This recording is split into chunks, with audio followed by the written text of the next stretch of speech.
नमस्कार दोस्तों, स्त्री काल के यूट्यूब चैनल पर आप सबका बहुत-बहुत स्वागत है। मैं मनोरमा और आज फिर हम एक समसामयिक विषय पर लाइव चर्चा के साथ हाजिर हैं।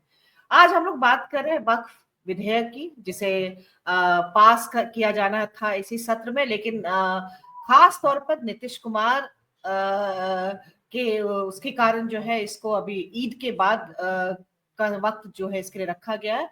या हो सकता है इस पर काफी सियासत जो है देश भर में भी, मुसलमानों में बहुत रोष है, मुस्लिम संगठनों में, और उसके अलावा बिहार की राजनीति में पूरी तरह से जो है इस मसले ने बिहार की राजनीति को एक तरह से गरमा दिया है। और हर पार्टी जो है वो अपने अपने जो समीकरण है मुसलमान वोटों के मद्देनजर, जो 18% होता है बिहार में, उसको लेकर बहुत ही सतर्क होकर के अपना कोई भी पत्ता खोलना चाहती है। हालांकि कांग्रेस, आरजेडी और प्रशांत किशोर, इन सब का जो असदुद्दीन ओवैसी, इन सब का जो स्टैंड है वो इसके विरोध में है। वो घोषित तौर पे पहले से ही वो इसका विरोध करे, और देश भर में भी, मतलब कि जो है चाहे तमिलनाडु में हो, आंध्र प्रदेश में चंद्रबाबू नायडू, उन्होंने भी इसको सीधे सीधे मुसलमानों से ये संदेश दे दिया है कि हम आपके हितों के विरोध में कोई काम नहीं करेंगे। तो वो एक तरह से उनका है कि वो वक्फ बोर्ड में बिल्कुल मुसलमानों की सहमति से कोई काम करेंगे। तो ये मोदी सरकार से अलग स्टैंड है, भाजपा से अलग स्टैंड है। बिहार में बाकी चिराग पासवान ने जो है वो अपना थोड़ा सा जो एक बीच बीच का उनका था, तो वो आज उन्होंने क्लियर कर दिया है। वो बल्कि वो बोल रहे हैं कि जेपीसी बनी है तो कोई भी अपनी आपत्ति दर्ज कर सकता है और सहमति से ही जो है ये इस पर जो कार्यवाही होगी, आगे जो भी होगा। नीतीश कुमार जो है एक संतुलित रुख रख करके चल रहे हैं, क्योंकि उस पे चर्चा चाह रहे, और मुसलमान जो संगठन है और लोग हैं उनसे बात करके उनके आश्वासन दे रहे हैं। क्योंकि उन्होंने इफ्तार पार्टी भी दी थी अभी, तो उसमें मुस्लिम संगठनों ने उनके इफ्तार पार्टी का विरोध किया था। चिराग पासवान की भी इफ्तार पार्टी का विरोध किया था। और इनका खास तौर पे नीतीश कुमार जो है, क्योंकि उनके मुसलमान उनके वोटर रहे हैं, उनको वोट करते हैं, तो ऐसे में उनको जो है नुकसान उठाना पड़ सकता है। हाँ, भाजपा जो है इसको लेकर के जिस तरह से वो दो तरह की राजनीति एक साथ करे, वक्फ बोर्ड की भी बात है, और दूसरी तरफ में जो है मोदी किट भी जो है वो सौगाते मोदी, जिसपे हमने बात भी की थी, उसकी भी बात एक तरफ वो कर रहे हैं। और उसके अलावा आज दिन भर जो है पूरे देश से इस तरह की खबरें आती रही, जो बिल्कुल एक त्योहार के समय में मुसलमान विरोध का जो रुख है, वो चाहे वो हरियाणा से हो, उत्तर प्रदेश से हो, उत्तराखंड से हो, जहां जहां भाजपा की सरकार है उस जगह में नमाज पढ़ने को लेकर के, सड़कों पे नमाज पढ़ने को लेकर के रोक लगाई गई है कि, और इसके साथ पासपोर्ट जब्त करने की बात है। उत्तराखंड में जो है मदरसों के खिलाफ में कार्रवाई की गई है, और इस तरह की तमाम चीजें, छत पर जो है वो नमाज पढ़ने से रोक लगाई गई है। संभल में भी इस तरह के जो है प्रशासन की तरफ से दिया गया। तो ये सब कुछ जो है वो पूरे देश भर में चल रहा है, जो कि अपने आप में बहुत ही शर्मनाक स्थिति है। वो सरकार जो कि कुंभ में 7,500 करोड़ खर्चा करती है, और दूसरी तरफ में एक तरफ में दिल्ली में आज ही के दिन जो है घोषणा होती है कि छठ का बजट जो है वो दुगना कर दिया जाएगा, 55 करोड़ से ऊपर, कपिल मिश्रा ने कहा। तो आप समझ सकते हैं कि इसी देश में एक तरफ में इस तरह की घोषणाएं है, दूसरी तरफ में तो अपने आप में किसी भी जो संवेदनशील नागरिक है या जिम्मेदार नागरिक है इस देश का, उसके लिए शर्मनाक स्थिति है कि तमाम जो भाजपा की सरकारें हैं एक तरफ इस तरह का कार्य करें। बात वक्फ विधेयक की, तो हम इस पर चर्चा करते हैं। बिहार की राजनीति जो है वो अभी एक उस पे है, खास तौर पर नीतीश कुमार के तरफ से जब वो संतुलित इसका रुख रख रहे हैं, तो क्या, और मुस्लिम संगठनों में भी दो तरह की जो है वो है, जो पसमानदा है वो उनका, या एक समूह है जो इसको, लेकिन वो छोटा समूह है, बड़ा समूह जो है इसके विरोध में है। आज रमजान के जुमे की आखिरी नमाज अलविदा नमाज था, जिसमें पूरे देश भर में अपील की गई थी कि लोग काला पट्टी बांध करके वहां पर एक प्रतीकात्मक विरोध प्रदर्शन के तौर पर जो है ये किया गया था कि वो नमाज पढ़ने जाए। तो इसका पालन किया गया एक है। और दूसरी तरफ एक समुदाय है या एक हिस्सा है जो इसको लेकर के मानता है कि ये विधेयक जो है पारदर्शी बनाएगा, जो है संपत्ति और इन सब का जो है, और सरकार जो है वो ज्यादा नियमित करेगा ये तमाम चीजें। जबकि बड़े उसका मानना है, और तमाम पार्टी चाहे आरजेडी हो, कांग्रेस हो, ये सब इनका मानना है कि इससे जो है सरकार जो है उसका नियंत्रण होगा और वो अतिक्रमण भी हो सकता है। तो इस तरह की, तो हम खास तौर पर वक्फ विधेयक के संदर्भ में बिहार की राजनीति पे बात करेंगे, जो दो तरफ में नजर आ रही है। और नीतीश है एक संतुलन साधने की कोशिश में है, बीच में ना हाँ है ना ना है, ना है ना हाँ है, इस तरह का। तो हम बात करते हैं, हमारे मेहमान दोनों स्क्रीन पर सामने आपको दिख ही रहे हैं। विनय ठाकुर है वरिष्ठ पत्रकार, स्त्रीकाल के साथी संपादक। हमारे साथ हेमंत कुमार जी जुड़ रहे हैं, वरिष्ठ पत्रकार, राजनीतिक विश्लेषक और टिप्पणीकार। तो हम आप दोनों का बहुत बहुत स्वागत करते हैं। पहले टिप्पणी हेमंत जी से ही लेते हैं। हेमंत जी, वक्फ बोर्ड पे जो है तमाम पार्टियां जो है उन्होंने अपना स्टैंड क्लियर कर दिया है, और नीतीश कुमार जो है एकदम बीच बीच में है, अभी वो संतुलित रुख रख रहे हैं। तो क्या है ये, इस पर किस तरह का जो है, अगर वो सरकार के साथ जाते हैं तो उसके क्या नुकसान हो सकते हैं, और भाजपा अगर नीतीश कुमार इससे अलग स्टैंड, जैसे कि क्लियर कर दिया इन्होंने चंद्रबाबू नायडू ने कि वो जो है मुसलमान जो जनता है उसके साथ, उनके हित के साथ में रहेंगे, तो इसलिए वो अलग स्टैंड है उनका। लेकिन नीतीश कुमार बीच बीच में है, तो क्या इसका राजनीति पे असर पड़ेगा बिहार, खासतौर पे बिहार की राजनीति में, गठबंधन में जो एनडीए का है और चुनाव का साल है ये?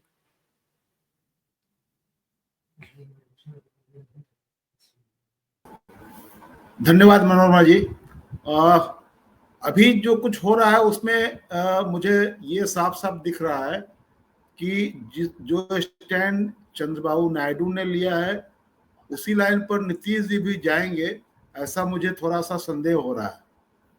संदेह की वजह यह है कि नीतीश जी अभी बहुत कुछ करने की स्थिति में नहीं है, अपने निजी कारणों से, अपने स्वास्थ्य कारणों से। अभी विधानसभा का जो सत्र कल खत्म हुआ, बिहार विधानसभा के दोनों सदनों का, विधान परिषद और विधानसभा, तो उसके दोनों सदनों में जो ये परंपरा है कि जब सदन का अवसान होता है तो उस दिन ग्रुप फोटोग्राफी होती है। तो बिहार विधान परिषद में भी ग्रुप फोटोग्राफी हुई और विधानसभा में भी हुई। दोनों जगहों पर नीतीश जी का फिर वही हाल था कि वो हाथ जोड़ रहे थे, फोटोग्राफर उनको इशारा कर रहे थे, कह भी रहे थे कि आप हाथ नीचे कर लीजिए, लेकिन वो सुनने को तैयार नहीं थे। बगल में विजेंद्र यादव बैठे हुए थे, उन्होंने उनका हाथ पकड़ के नीचे किया। उधर एक दूसरी जगह सम्राट चौधरी ने उनका हाथ पकड़ के नीचे किया। तो अब बताइए कि जिस पार्टी के सर्वोत्तम जो नेता हैं, उनसे ऊपर कोई नहीं है, उनकी ये हालत है, तो वहाँ डिसीजन कौन लेगा? एक तो ये बात है।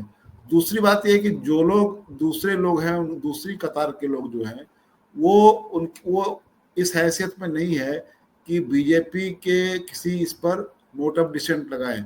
इसमें एक चीज देखने लायक है कि अमित शाह आ रहे हैं बिहार का जो दौरा है यह एक ऐसे अवसर पर हो रहा है जबकि नीतीश जी को लेकर के अब चीजें बहुत ही साफ हो गई हुई हैं और स्पष्टता से चीजें जनता के बीच में जा रही है कि नीतीश जी अब अपने स्वास्थ्य कारणों से बिल्कुल बिहार को नेतृत्व करने के लायक नहीं रह गए हुए हैं।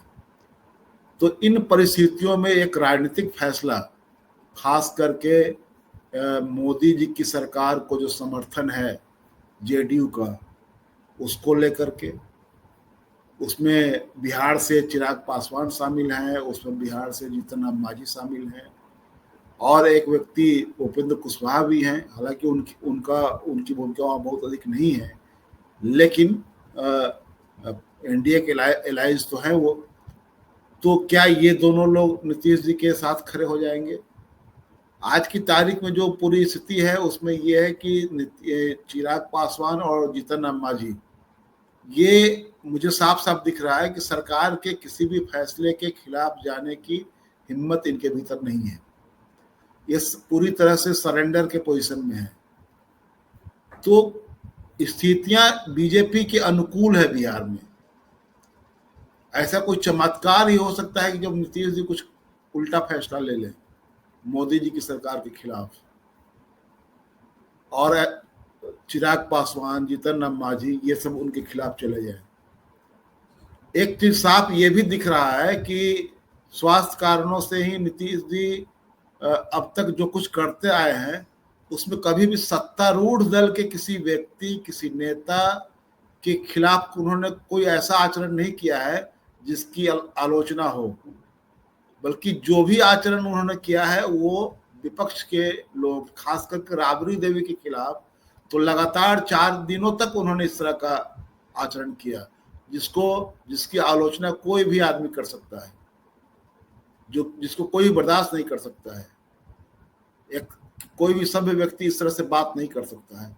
जिन नीतीश जी को महिलाओं को सम्मान के लिए जाना जाता था, महिलाओं के लिए काम करने के लिए जाना जाता था, तो ये स्थितियां ऐसी है जिसमें ये साफ साफ लग रहा है कि आज की तारीख में, जो मैं पहले से कहता रहा हूं कि बीजेपी का अब एक तरह से बीजेपी के छत्र छाया में जेडीयू आ गई है और उसको मैं मानता हूं एक extended family of BJP, extended family of संघ परिवार।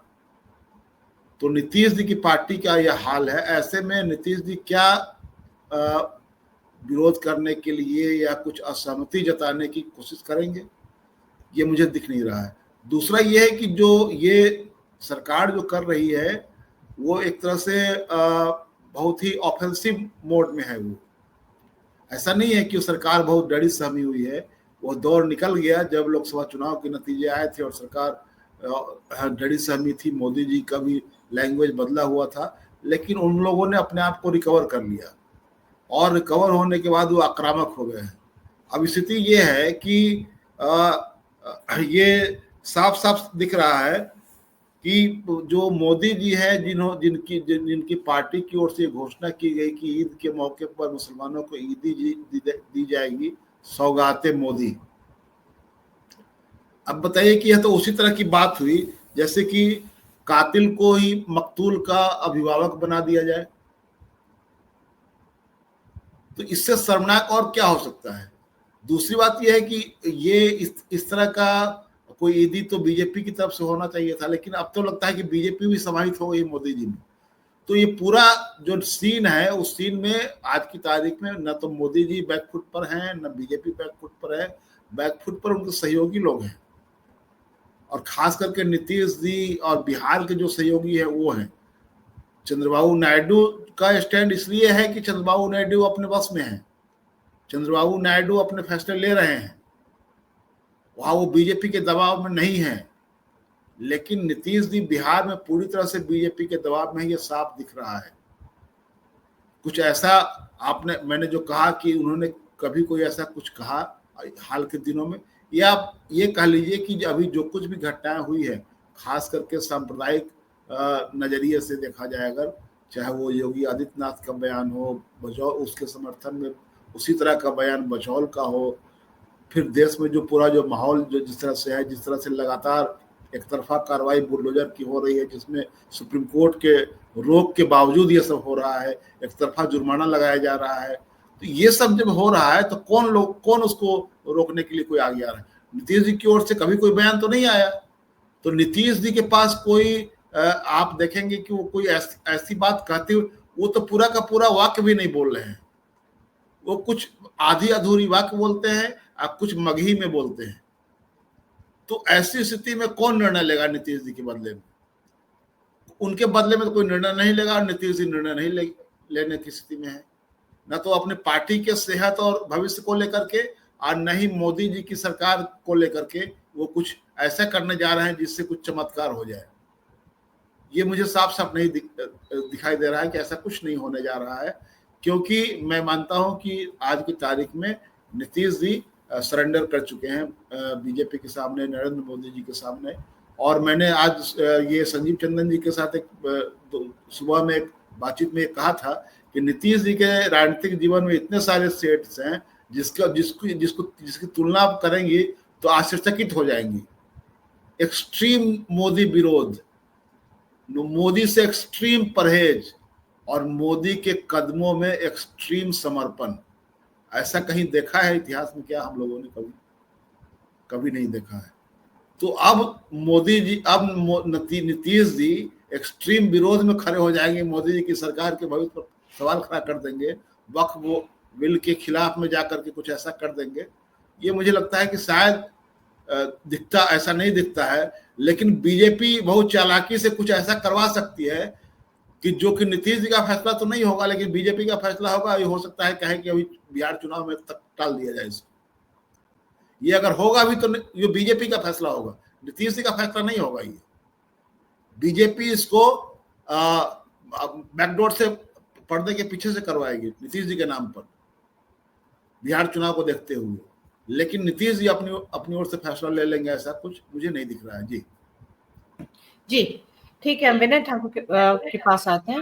विनय, तो ये भाजपा के लिए सुविधाजनक स्थिति है नीतीश कुमार का इस तरह से जो है एक निर्णय की स्थिति में नहीं होना, और हालांकि उन्होंने संतुलित रुख रखा है, तो कहीं ना कहीं मतलब ऐसा तो है नहीं कि पूरी तरह से वो अगर होता तो जैसे कि चिराग पासवान का जो रुख है, हालांकि कल परसों तक चिराग पासवान का ये रुख था कि अपने पिताजी की तरह जो है मुसलमानों के साथ में रहेंगे, और जैसे उन्होंने एक पूरा स्टैंड लिया था। एक बार तो उन्होंने मुख्यमंत्री तक की बात की थी कि बिहार का मुख्यमंत्री जो है लालू यादव के साथ जब वो था, तो उन्होंने ये कहा था। तो इस तरह का स्टैंड रामविलास पासवान का हुआ करता था, और चिराग पासवान ने कहा था कि वो उन्हीं की तरह, उन्हीं के नक्शे कदम पर चलेंगे, रामविलास जी के नक्शे कदम पर चलेंगे। लेकिन अभी का जो है वो भाजपा के उसमें मतलब कि लगभग साथ साथ का ही है, थोड़ा सा एक सावधानी बरत रहे हैं, और लेकिन वो ये दिखा रहे कि जेपीसी और ये जो है वो रखा गया तो आपत्ति कोई भी दर्ज कर सकता है। तो एक ये बात, तो ये सहज स्थिति है फिर भाजपा के लिए। और अगर नीतीश इस तरह से करते तो चंद्रबाबू के 16 सांसद है, नीतीश कुमार के 12 सांसद है भाजपा के उसमें समर्थन में। तो इससे क्या केंद्र के उसमें भी स्टेबिलिटी पे जो है फर्क पड़ेगा। और पूरे देश में आज जो मुस्लिम संगठनों ने, और आज जो रमजान में जुमे की जो अलविदा नमाज पढ़ा गया, उसमें एक सांकेतिक रूप से पूरे देश भर के मुसलमानों ने इसका जो है प्रतीकात्मक विरोध काली पट्टी के साथ वहां पर काली पट्टी बांध कर किया। क्या मोदी सरकार जो है अपने जो है एजेंडे को वो करने में इस स्तर तक के वो मतलब एक तबके, मतलब जैसे होता ना कि ऐसा लग रहा है कि ये जो मसला, और अभी ईद के समय जिस तरह की बातें अलग अलग सरकारों, बीजेपी के अलग अलग राज्यों से जो आ रही हैं, वो बिल्कुल एक अलग तरह का जो है जैसे किसी एक समुदाय के आत्मसम्मान को चोट पहुंचाने जैसा जो है ये मसला। क्या भाजपा इस पोजीशन में है कि वो इस तरह से कर सकती है? सौगाते मोदी भी करना है, ये भी करना है, वक्त वो विधेयक जो है वो भी पास करवाना है, ये तमाम चीजें एक साथ। धन्यवाद मनोरमा। एक तो हम लोग को जो है भाजपा की रणनीति समझनी चाहिए। तो सबसे पहला तो ये कि भाजपा क्या करना चाहती है वो क्लियर है, किस तरह का देश बनाना चाहती है वो क्लियर है। दूसरी बात ये है कि उसको हासिल करने के लिए वो जो रास्ते अपना रही है, और जो बाकी जो आपको ऑप्टिक्स दिखता है कि वो सौगाते मोदी करना चाह रही है, या 3 तलाक करना 3 तलाक वाले बिल पे वो करना चाह रही है, या रीच आउट करना चाह रही है, या जो छोटे मोटे काम कर रही है, वो सब जो है उस विरोध को कुंद करने की बात है। और जो वो जो टारगेट है, वो टारगेट उन हिंदू मतदाताओं को ध्यान में रख करके है जो अभी भी बहुसंख्यक है, और जो अभी भी इसकी बात करता है कि जो हमारा हिंदुस्तान जो होना चाहिए मेल मिलाप का होना चाहिए, और मुसलमानों का भी उतना ही हक है जितना। तो वो जो सेक्शन है, उस सेक्शन को थोड़ी मतलब अपनी तरफ खींचने के लिए इस तरह के कदम। बाकी वो उसको अपने वोटर के कंसोलिडेशन के लिए वही काम करना है जो उसकी भाजपा शासित सरकारें करती रही है। क्योंकि जो अगर हम लोग देख ले कि मोदी जी की तमाम आलोचना के बावजूद उनके पीछे जो वोटर हैं, उसमें जितनी तरह की जो ईर्ष्या या कह लीजिए कि एक ढंग से द्वेष भावना भरी गई है, वही काम कर रही है। बाकी पॉलिटिकली करेक्ट होने के लिए कोई कुछ भी बोल सकता है, लेकिन दरअसल जो ये भावनाएं काम करती है। जहां तक चंद्रबाबू नायडू की बात है और नीतीश जी की बात है, जिनके ऊपर भारत सरकार की राजनीतिक स्थायित्व टिक रहा है, तो एक चीज निश्चित तौर पर जान लीजिए कि चंद्रबाबू नायडू बहुत चालाक पॉलिटिशियन है। और चंद्रबाबू नायडू और नीतीश दोनों ही के बारे में, नीतीश जी के बारे में अब जया जेटली ने एक किताब लिखी है, लिविंग अमॉन्ग स्कॉर्पियंस, और उसमें उन्होंने नीतीश को जो है बहुत ही अवसरवादी व्यक्तित्व का उनको बताया। बाकी जो हेमंत जी की गुत्थी जो है कि ये एक्सट्रीम वेरिएशन जो नीतीश जी में दिखती है, ये भी जान लीजिए कि एक तरफ तो वो मोदी से इतनी नफरत थी कि अगर उनका नाम बैनर में आ गया तो उन्होंने पूरा वो कैंसिल कर दिया, हाथ तक नहीं मिलाया था मोदी जी से। दूसरी तरफ ये भी याद रखिए कि गोधरा कांड के समय जो रेल मंत्री जो थे वो नीतीश कुमार के पास ही जांच आई थी, तो कहीं ना कहीं जो है वो बचाने में वो उनकी भूमिका जरूर रही होगी। जो चंद्रबाबू नायडू हैं, चंद्रबाबू नायडू को हम लोग देख चुके हैं कि वो दोनों ही संगठनों में, एनडीए में और यूपीए के दोनों के कोऑर्डिनेटर रह चुके हैं, और किस तरह से उन्होंने एनटी रामाराव की पूरी राजनीति को हड़पा। चंद्रबाबू नायडू बिल्कुल भी इस चुनाव से पहले बिल्कुल भी भाजपा के साथ समझौता नहीं करना चाहते थे, और वो अगर उन्होंने समझौता किया तो उसके पीछे जो जगन मोहन रेड्डी की बहुत ही आक्रामक जो रणनीति चल रही थी, जिसमें चंद्रबाबू नायडू के पूरे अस्तित्व का, उनकी राजनीति का अस्तित्व खतरे में था। जो उसके पहले वो जेल में बंद थे, वो जो समझौता हुआ वो पवन कल्याण की वजह से हुआ, और उसके पहले कई बार कोशिश की थी चंद्रबाबू नायडू ने बीजेपी को खुश करने के लिए, जिसमें तिरुपति की जमीनों पर उन्होंने कहा था कि जो है इसकी बटाईदारी जो है मुस्लिम हिंदुओं को ही सिर्फ मिलनी चाहिए, गैर हिंदुओं को नहीं मिलनी चाहिए। उसके बाद में उन्होंने फिर अपना रुख पलटा था।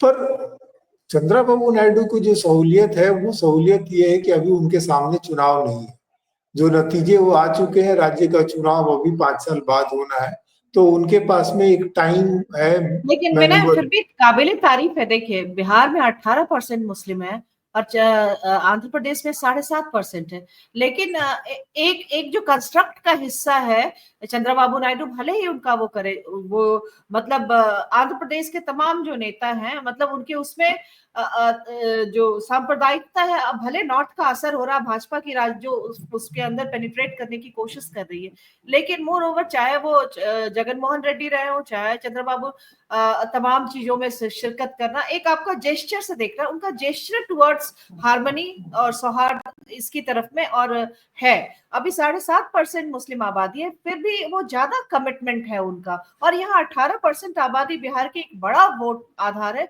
उसको लेकर इस तरह से मतलब जो है भाजपा का सीधे उस नॉन एग्जिस्टेंट मान लेना एक तरह से हुआ। ये मनोरमा, हमको ये देखना चाहिए कि सिर्फ परसेंटेज नहीं देखना चाहिए, हमको ये देखना चाहिए कि वो जो आबादी है उसका कंसंट्रेशन कहाँ पर है, ठीक है ना। बिहार में जो मुस्लिम आबादी है वो स्प्रेड आउट है, और उसलिए वो कम सीटों को के नतीजों को प्रभावित करने की स्थिति में है। जबकि जो आंध्र प्रदेश में जो मुस्लिम आबादी है, वो आबादी जो है कोस्टल इलाकों में जो है मुस्लिम प्लस क्रिश्चियन प्लस दलित की जो है एक कॉम्बिनेशन जो होता है, वो सीटों को नतीजों को निर्णायक रूप से प्रभावित करता है। और एक बात और आप ध्यान रखिएगा कि बिहार, उत्तर प्रदेश में जो है दलितों का जो पॉलिटिकल एम्पावरमेंट जो हुआ है वो क्रिश्चियन और मुस्लिम के साथ साथ नहीं हुआ है,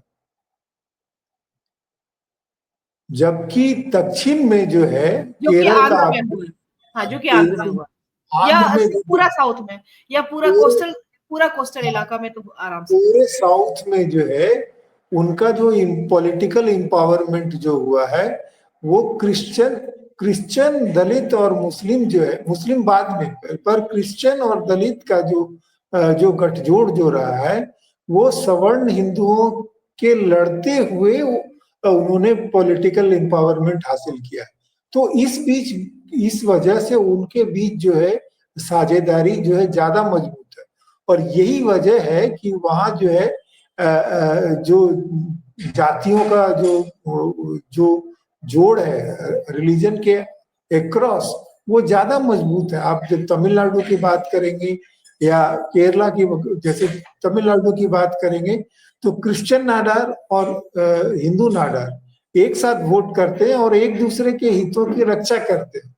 आप पुराने इतिहास में देखेंगे तो अगर वहां कोई कन्वर्जन होकर के क्रिश्चियन नाडार अगर क्रिश्चियन बना तो उसके खिलाफ नाराजगी का भाव नहीं था, उनके खिलाफ जो ये भाव था कि ये हमको प्रोटेक्ट करेगा जो इंपीरियल जो ताकतें हैं उससे, और उनको ये था कि ये जो मासेस जो हिंदू जो हमारे जाति बिरादरी के हैं वो हमको एक मास पॉलिटिकल सपोर्ट देंगे तो हमारे बार्गेनिंग स्ट्रेंथ बढ़ेगी।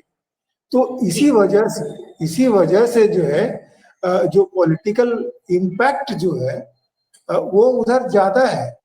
देखिए बीजेपी बहुत कोशिश करके भी जो है वहां नहीं जो बढ़ पाई है, उसकी यही एक वजह है, और इसीलिए वहां उन्होंने जो है ईसाई मतदाताओं को अपनी तरफ लाने की रणनीति अपनाई है।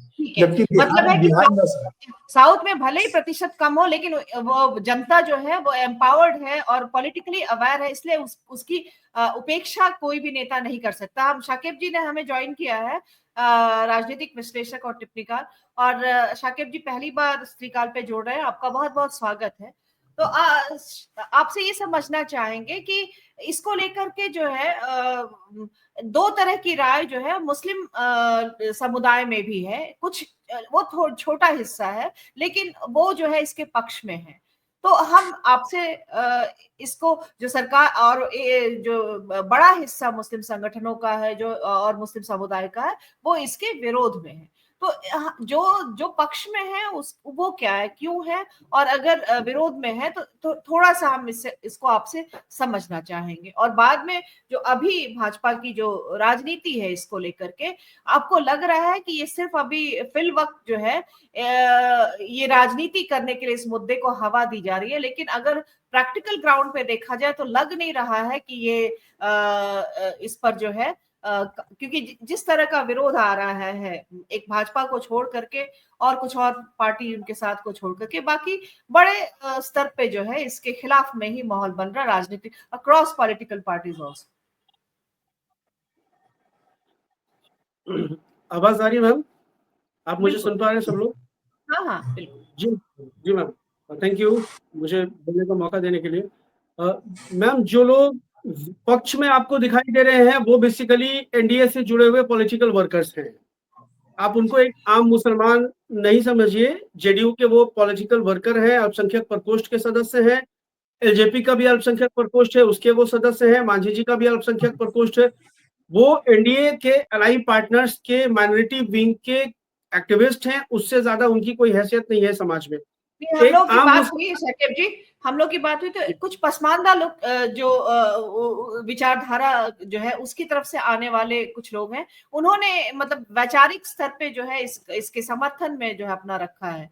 उनका ये कहना है कि जो अपर कास्ट मुस्लिम है उनका कब्जा है वक्फ की प्रॉपर्टीज पे, तो ये चीज समझना चाहते हैं आपसे। ये देखिए उनका एतराज बिल्कुल जायज है, मैं इससे डिनाई नहीं कर रहा हूँ, इसमें कहीं कोई शक नहीं है कि 90% जो मठ हैं या खानकाहें हैं, दरगाहें हैं जो वक्फ की प्रॉपर्टीज हैं उनमें जो अशराफ मुसलमान है उनका कब्जा है, उनकी डोमिनेंसी है, जिसको लेकर के पसमानदा मुसलमानों के अंदर में एक बेचैनी तो रहती है और वो उपेक्षित महसूस करते हैं। और यही एक बड़ी वजह रही है कि पसमानदा मुसलमानों का एक बड़ा वर्ग नीतीश जी के साथ भी बहुत लंबे टाइम से जुड़ा हुआ है। भारतीय जनता पार्टी के साथ रहने के बावजूद नीतीश जी को पसमानदा मुसलमानों का बहुत सारा वोट, एक बड़ा समूह जो है वो उनको वोट करता रहा है। तो उनको भी मनाने की कोशिश हो रही है, यानी उनके बीच भी ये मैसेज देने की कोशिश हो रही है कि ये कम्युनिटी का मामला है, ये मिल्लत का मामला है, ये हमारे कलेक्टिव उसका मामला है। इसमें हमारा जो है वो अशराफ और पसमानदा वाला एंगल नहीं है। अगर वक्त की जायदादें चली जाएंगी, हमारे हाथ से चली जाएंगी, जो कि जिस तरह से संशोधन विधेयक आया है कि तमाम जो पावर है वो डीएम को ट्रांसफर कर दिए जाएंगे, वक्फ ट्रिब्यूनल खत्म कर दिया जाएगा, उसको आप हाई कोर्ट में चैलेंज कर सकेंगे और अंतिम निर्णय जो है वो जिलाधिकारी लेने के लिए सक्षम हो जाएगा कि भाई आप, और वो प्रूव भी आप ही को करना पड़ेगा कि आप ये प्रॉपर्टी वक्फ की है, आपने अगर उसको रजिस्टर 2 में अभी तक शामिल नहीं कराया है तो हो सकता है कि वो डीएम साहब कह दें कि ये सरकारी जमीन है। तो ये बहुत सारी चीजें हैं। नीतीश जी और चिराग जो मैं वो देख पा रहा हूँ, टाइटल देख पा रहा हूँ, असल में इनको मुसलमानों का एक वोट तो मिलता ही है और इनकी चूंकि एक सेकुलर पॉलिटिकल लीगेसी रही है, तो इसलिए अब चंद्रबाबू नायडू ने जिस तरह का प्रेशर पॉलिटिक्स शुरू किया है, कल जिस तरह से उन्होंने कमिटमेंट किया है इफ्तार पार्टी में कि हम जो है वक्फ संशोधन बिल के खिलाफ पार्लियामेंट में भी आवाज बुलंद करेंगे और वो तमाम चीजें हैं, तो उससे कहीं ना कहीं अब नीतीश जी भी अंडर प्रेशर हैं। एक तो इफ्तार का जो बाइकआउट हुआ था उसको लेकर के तो वो अंडर प्रेशर है ही, उनकी पार्टी में ही कुछ लोग हैं, एक दो लोग हैं, अगर मैं नाम लेना चाहूं तो नाम ले सकता हूं, लेकिन मुझे लगता नहीं कि उनका नाम लेना चाहिए। वही लोग अपना बयानबाजी कर रहे हैं। ये नुमाइंदा संगठन जो मुसलमानों के प्रतिनिधित्व करने वाले जो संगठन है, वो जिस तरह से अभियान छेड़े हुए हैं, एक बड़ा मास उनके साथ जुड़ रहा है। आप मेरे बाजू पे अभी काली पट्टी देख पा रही होंगी। ये आज का एक ज्वाइंट प्रोसेशन कॉल था, अलविदा जुमा है, चूंकि आज रमजान का अंतिम जुमा है, तो तमाम जो संगठन है उन्होंने एक ज्वाइंट अपील की थी कि जो मुसलमान शांतिपूर्ण ढंग से अपने बाजू पे काली पट्टी बांध करके वक्फ संशोधन विधेयक के खिलाफ शांतिपूर्ण प्रतिरोध दर्ज कराएं।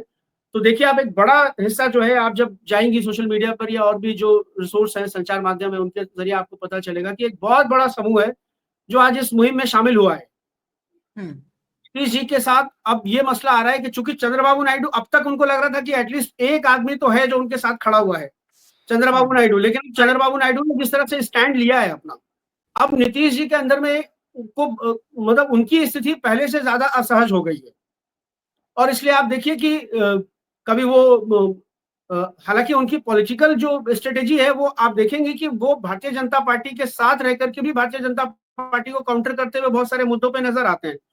आपको याद होगा जिस दिन योगी आदित्यनाथ ने विधानसभा में उर्दू को कठमुल्ले से जोड़ा, उसके 1-2 दिन के बाद नीतीश जी ने नोटिफिकेशन निकाल दिया कि तमाम सरकारी कर्मचारी, गैर सरकारी कर्मचारी वो उर्दू सीखेंगे। तो वो भारतीय जनता पार्टी की पॉलिटिकल लाइन से अलग काउंटर करते हुए दिखाई देते हैं, लेकिन इस मुद्दे पर वो क्यों इस तरह मतलब अपना स्टैंड नहीं क्लियर कर पा रहे। हालांकि इससे पहले भी मुसलमानों का मुद्दा अगर आप छोड़ भी दें तो डिमोनेटाइजेशन का मुद्दा है, जीएसटी का मुद्दा है, किसान आंदोलन है, या एनआरसी को आप मुसलमानों से जोड़ सकते हैं, कश्मीर के इशू को आप मुसलमानों से जोड़ सकते हैं, लेकिन जो एक आम मुद्दा था, डिमोनेटाइजेशन का मुद्दा, सबको प्रभावित करने वाला मुद्दा था, उस पर भी नीतीश जी ने अपना कभी स्टैंड क्लियर नहीं किया। ये आपको जीएसटी थोड़ा सा अपडेट कर देते हैं। हेमंत जी ने जैसे अभी अपनी टिप्पणी में कहा, तो उन्होंने बताया कि अब दिन पर दिन क्लियर होता जा रहा है कि नीतीश कुमार जो है स्वास्थ्य के हिसाब से हेमंत जी ने कंसर्न जताया और शायद ये उनके फैसलों को या उनकी प्रतिक्रियाओं को प्रभावित कर रहा है। हेमंत जी कुछ ऐड करना चाह रहे थे, 1 सेकंड। हाँ हेमंत जी।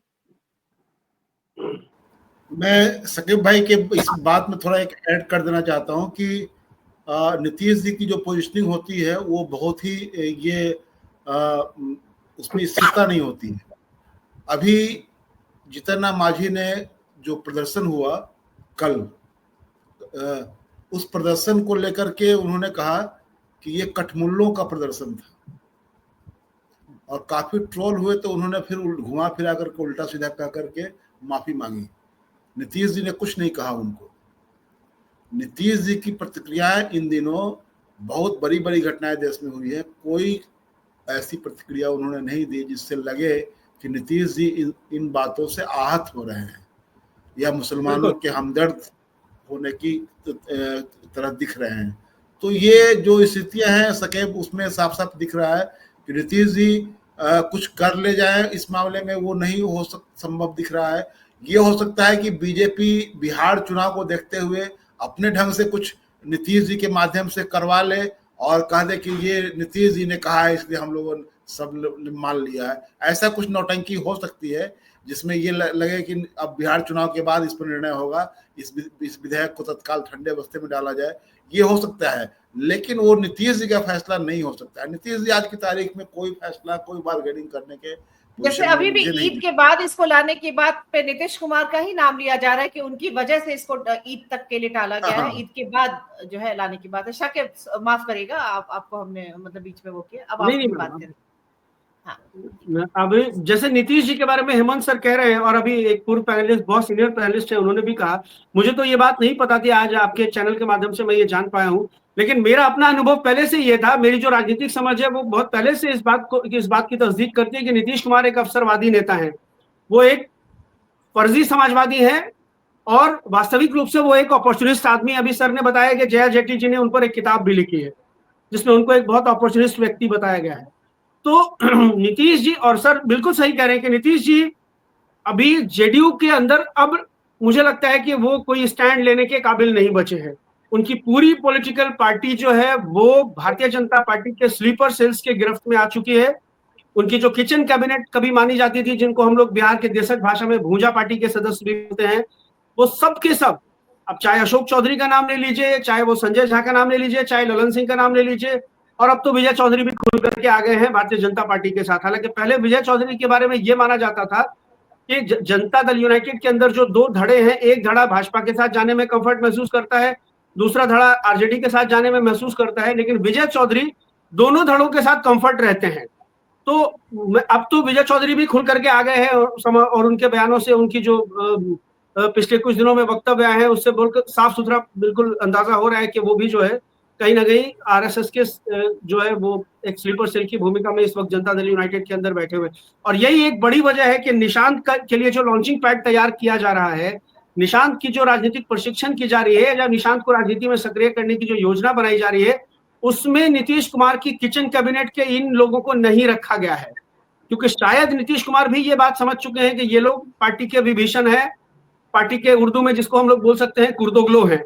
ठीक है, जो अभी अर्तुगरुल गाजी एक सीरियल आया था, उसका एक बड़ा टर्मिनोलॉजी, जैसे जयचंद बोलते हैं हम लोग, तो कुर्दोग्लो भी बड़ा फेमस हुआ था मुसलमानों के बीच में कि कुर्दोग्लो है, मतलब गद्दार टाइप जिसको हम बोल सकते हैं। नहीं, वर्ल्ड वाइड देखा गया है इस सीरियल को। जी जी जी मैम।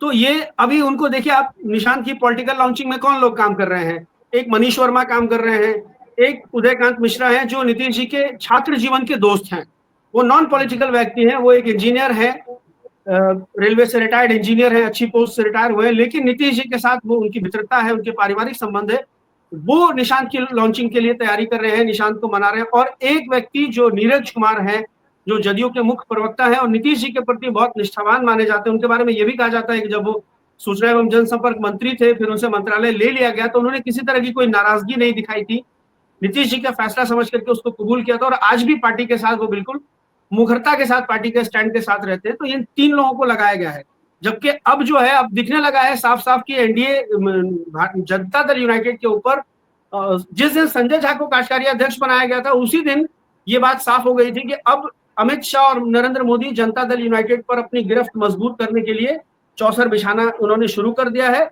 जिसका एक पहला मोहरा संजय झा के रूप में उन्होंने चल दिया है। और अब देखिए वो 6, 7, 8 महीने, साल भर हुए हैं, वो बिल्कुल दिखने लगा है कहीं से भी। अब एक क्रिस्टल क्लियर हो गया है कि ललन सिंह हो या संजय झा हो, वो जनता दल यूनाइटेड के अंदर भारतीय जनता पार्टी के स्लीपर सेल है। अगर आपको और इसमें बल चाहिए तो आप देखिए कि जिस तरह से भारतीय जनता पार्टी के नेताओं का स्टैंड है, उनसे जब मीडिया सवाल करती है कि मुख्यमंत्री कौन होगा 2025 के चुनाव में, तो भारतीय जनता पार्टी के नेता, चाहे वो दिलीप जायसवाल हो, विजय सिन्हा हो, कोई भी हो, वो ये कह देते हैं कि नीतीश जी के चेहरे पर चुनाव लड़ा जाएगा, लेकिन मुख्यमंत्री कौन होगा इस सवाल को वो टाल जाते हैं। सेम वही लाइन संजय झा लेते हुए नजर आते हैं जब संजय झा से मीडिया यह सवाल करती है कि मुख्यमंत्री का चेहरा कौन होने जा रहा है, मुख्यमंत्री कौन बनेगा 2025 के चुनाव के बाद, तो संजय झा भी यही कहते हैं कि नीतीश जी के चेहरे पर चुनाव लड़ा जाएगा, लेकिन मुख्यमंत्री कौन होगा इसके सवाल पर वो भी टाल जाते हैं। तो सेम वही लाइन संजय झा भी लेते हुए दिखते हैं। हेमंत सर ने बिल्कुल सही कहा कि पार्टी बिल्कुल पूरी तरह से उनके जो भाजपा के स्लीपर सेल है वो उनकी गिरफ्त में जा चुकी है। जी मैम। जी ठीक है। हम हेमंत जी के पास फिर वापस आते हैं। हेमंत जी, आपने शकीब जी को भी सुना, और एक तो है कि ठीक है, भाजपा में अभी बहुत सारे जो नेता हैं, जैसे नीरज बबलू का ही आज का स्टेटमेंट है कि मुसलमानों को जो है वो कब्रिस्तान में जाकर के नमाज, सड़क पे जो नमाज पढ़ने को मना किया है उसका समर्थन करने के साथ उन्होंने कहा कि कब्रिस्तान में जाकर के नमाज पढ़ना चाहिए। तो इस तरह की चीजें भी जो है एक उच्च स्तर पे जो हेट्रेड है, जो भाजपा शासित जितने भी राज्य हैं, चाहे हरियाणा से जो खबर आई है आज, उत्तर प्रदेश से तो है ही उच्च स्तर का, उत्तराखंड से आ रही है, और बिहार में भी नीरज बबलू जैसे नेता जिनका इस तरह का बहुत शर्मनाक बयान है कि कब्रिस्तान में जाकर के नमाज पढ़े। तो ये तमाम चीजें जो है वो भी एक साथ चल रही है, ये भी है। और तो क्या मतलब मुसलमानों को लेकर भाजपा किस डायरेक्शन में जाना चाहती है, तब जबकि जेडीयू जैसी पार्टी जो है उसके गठबंधन में भी है? देखिए, मुझे कोई भ्रम नहीं है भाजपा को लेकर के कि वो मुसलमानों के बारे में क्या सोच रही है। भाजपा का कोर इशू है मुसलमान विरोध और मुसलमानों को इस देश में दोयम दर्जे का नागरिक मानना। ये उसके पूरे राजनीति का मूल ये है, स्वर उसका यही है। तो ऐसे में बीजेपी की ओर से जो कुछ भी हो रहा है, आप बताइए कि नीरज बबलू जी ने जो कहा, तो क्या उनको मोदी जी की चिंता नहीं हुई? हम थोड़ा सा आपसे ये भी जानना चाहेंगे इसका डैमेज कितना, जैसे जेडीयू को अगर डैमेज होता है तो क्या बीजेपी को, और मुख्य पार्टनर उनका वो है, और हम जैसे जीतन राम मांझी का भी जो जिस तरह का बयान, क्या ये भाजपा के ओवरऑल प्रोस्पेक्ट को बिहार में डैमेज नहीं करेगा, जो भाजपा इतने कॉन्फिडेंस में उसके नेता? उसमें एक क्लैरिटी आप ले लीजिए कि देखिए, बीजेपी को ये भ्रम नहीं है कि मुसलमान उसको बहुत ज्यादा वोट दे देगा। हाँ, लेकिन मैं इसीलिए जेडीयू और बाकी लेकिन बीजेपी ये जानती है कि वोटरों को भरमाया कैसे जाए, वोटरों के भीतर में भ्रम कैसे पैदा किया जाए, ये बीजेपी अच्छी तरह जानती है। तो भ्रम पैदा करने के लिए वो तरह तरह के उपाय करती है। जैसे कि अभी उन्होंने जो सौगातें मोदी है, अगर ये पार्टी का इतना ही पाक साफ अगर फैसला होता तो क्या कोई पार्टी का विधायक, मंत्री, तो वो तो मंत्री भी हैं, इस तरह की बात करता? ऐसे लोगों को तो बर्खास्त होना चाहिए। नीतीश जी अगर होशो हवास में रहते, आप उस नीतीश जी को याद कीजिए जिन्होंने जीतन राम मांझी जी से शपथ ग्रहण के 1 घंटे के बाद इस्तीफा ले लिया था, इस नाम पर कि उनके खिलाफ एक घोटाले में जांच चल रही थी। और आज देख लीजिए कि इस तरह का बयान देने वाले लोग ये उनकी पार्टी में उनके सहयोगी हैं, उनकी सरकार में हैं, मंत्री हैं। बचौल जैसे विधायक हैं जो विधानसभा कैंपस में खड़े होकर के बात करते हैं मुसलमानों के खिलाफ, उनको होली में घर से नहीं निकलना चाहिए। तो ये जो पूरा है बीजेपी का पूरा इकोसिस्टम है, उसमें मुझे लगता है कि सब कहाँ जाना है सबको पता है कि मुसलमानों के खिलाफ निरंतर नफरत पैदा करनी है। और इसमें तो मोदी जी को मैं सिरमौर मानता हूं कि जो आरएसएस का एजेंडा है कि हिंदू समाज में और हिंदुओं के भीतर में उसको मुसलमान विरोध और मुसलमानों के खिलाफ नफरत उसके स्वभाव का अभिन्न हिस्सा बना दिया जाए, ये काम तो मोदी जी के नेतृत्व में हुआ है। आरएसएस के एजेंडे को मोदी जी ने आगे बढ़ाया है। तब आप कैसे उम्मीद कर सकते हैं कि ऐसे लोग क्या बोल रहे हैं, नीरज बबलू और बाकी लोग? तो कहाँ जाना है इनको पता है, सबको पता है कि हम लोगों को एंटी मुस्लिम स्टैंड पर खड़े रहना है। बीच बीच में कोई सौगात दे दीजिए, कुछ बोल दीजिए, कुछ उनके बारे में कुछ अच्छी बात कह दीजिए, लेकिन उसका कोई मतलब नहीं है। न मोहन भागवत की बातों का कोई मतलब है कि सबका ख्याल रखना चाहिए, बहुसंख्यकवाद नहीं चलेगा इस देश में, इस तरह की बातें कर लेते हैं। और हिंदुओं को जाति धर्म और ये प्रांत की सीमाओं से ऊपर उठ करके एकजुट हो जाना चाहिए, क्या मतलब है इसका? तो ये सारी बातें जो है वो साफ साफ है कि एक तरफ आप लोगों को ईद के मौके पर सौगात देने की बात करते हैं, ईदी देने की बात करते हैं, और दूसरी ओर आपका मंत्री जो इस तरह से बात करता है उसके खिलाफ कोई कार्रवाई नहीं करते हैं। तो ये क्या दिखाता है? ये साफ साफ दिखाता है कि आप कहाँ ले जाना चाह रहे हैं इस देश को। और एक आदमी नहीं कर रहा है। आप पूरब से पश्चिम, उत्तर से दक्षिण कहीं चले जाइए इस देश में, बीजेपी जहां कहीं भी है, बीजेपी के लोग जहां कहीं भी हैं, उनके मुख्यमंत्री जहां है, उनके राज्यपाल जहां है, सब लोग कुछ ना कुछ ऐसी बात करेंगे जो सीधा सीधा संविधान की आत्मा पर चोट करती हुई दिखाई देगी। लगेगा कि संविधान का कलेजा चाक चाक हो रहा है। आप कोई भी व्यक्ति, कोई आम आदमी जो इस देश में संविधान और कानून में भरोसा रखता है, उसके दिल पर चोट पहुंचती है जब इस तरह की बातें सुनता है, क्योंकि उसको लगता है कि इस देश में संविधान और कानून है जो ऐसे लोगों को जेल के भीतर डालेगा। लेकिन अब कुछ नहीं होने जा रहा है। ऐसे लोगों पर कोई कार्रवाई नहीं होने जा रही है। कार्रवाई होनी चाहिए थी योगी आदित्यनाथ पर, कार्रवाई होनी चाहिए थी नीरज बबलू पर, कार्रवाई होनी चाहिए थी फडणवीस पर, नारायण राणे पर, उनके बेटे पर, ऐसी लंबी फहरिस्त है। और बाकी लोगों को तो छोड़ ही दीजिए। मोदी जी तो शुरुआत तो उन्होंने की थी चुनाव के दौरान, मुसलमान आपकी भैंस खोल ले जाएंगे। तो ये जो पूरा माहौल है, उस माहौल में ये जान लीजिए कि जो कुछ हो रहा है वो एक तरह से मैंने इसमें जिस दिन ये घोषणा हुई थी, मैंने कहा था कि ये मुसलमानों को अपमानित करने का एक तरह से कैंपेन है ये, और कुछ नहीं है। उसमें अपमान का पहलू ज्यादा है, उसमें कोई सम्मान नहीं है, कोई उनके प्रति ये अपनापन नहीं है, कोई मित्रता नहीं है। क्या मतलब है इसका? आप किसी को तो एक टांग देते, थोड़ी किसी को तो जेल भिजवा देते, एक भी आदमी को, किसी पर कोई कार्रवाई। तो क्या मतलब है इन चीजों का? हम कह रहे हैं कि आप हमारे घर सौगात लेकर के आइए और आपका भाई बंधु हमको गाली देता रहे और आप कुछ नहीं बोले, तो क्या मतलब है इस सौगात का? तो एक तो ये है। तो इस माहौल में जो हम लोग जो देख रहे हैं, हमारे बातचीत का जो कोर इशू है कि आखिरकार वक्फ के मसले पर क्या होगा, तो मैं समझता हूं कि ये तात्कालिक, जो मैंने कहा कि एक उम्मीद दिख रही है कि शायद बिहार चुनाव को देखते हुए कुछ पैंतरा लिया जाए, नीतीश जी के नाम पर उन्हीं के माथे पर टोपी पहनाया जाए।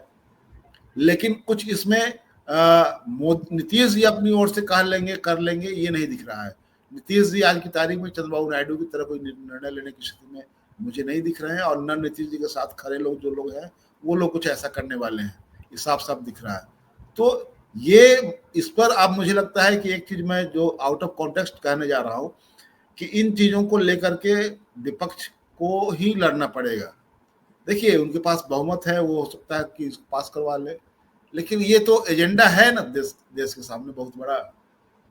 इस एजेंडे पर आपको लड़ने के लिए आगे बढ़ना पड़ेगा। लेकिन अभी बिहार में हम लोग देख रहे हैं राहुल गांधी आने वाले हैं, लेकिन उसके पहले ही कांग्रेस का जो पूरा कैंपेन है उसमें कहीं ना कहीं डिरेलमेंट दिखाई दे रहा है, वो पूरा एक दूसरे नैरेटिव पर चला जा रहा है। तो ये जो है पूरा परिप्रेक्ष्य जो साफ साफ दिखाता है कि यहाँ जो बीजेपी चाह रही है बिहार में एक तरफा अपना कब्जा करना, उस पूरे अभियान में लगी हुई है। अमित शाह जी आने वाले हैं, उनके आगमन के बाद क्या होने वाला है वो हम लोग फोर्सी कर रहे हैं कि क्या होगा। लेकिन ये तय है कि बीजेपी इस बार नीतीश जी को बख्शने नहीं जा रही। उनको कोई ड्राइविंग सीट पर नहीं रखेगा, कोई चेहरा नहीं बनाएगा, बल्कि मैंने एक दिन कल शायद कहा था कि जो एक काल्पनिक दृश्य में समझने ये क्रिएट कर रहा था कि जब अमित शाह आएंगे और इंडोर मीटिंग होगी, बंद कमरे में बैठक होगी, तो कुछ लोग कहेंगे कि नीतीश जी को आगे करना चाहिए, इनको चेहरा बनाना चाहिए। तो अमित शाह कहेंगे आप पागल हो गए हैं क्या? इनको देख रहे हैं कि कैसे कैसे करते हैं रोज रोज, तो इनको हम लोग चेहरा बनाकर अपना बंटाधार करें। आप लोग चुप रहिए, जुबान पर ताला लगा लीजिए और मैं जो कह रहा हूँ वही कीजिए। हम लोग चुनाव लड़ेंगे, बाद में देखा जाएगा। इनको फिलहाल डॉक्टर की सलाह पर जब जरूरत होगी तो इनको लाया जाएगा, और जरूरत नहीं होगी तो इनको नहीं लाया जाएगा। इनको स्टेज पर कब ले जाना है और स्टेज से नीचे कब उतार देना है, ये तय पहले डॉक्टर तय कर देगा। तो ये काल्पनिक दृश्य में मैंने कल डिस्कस किया था।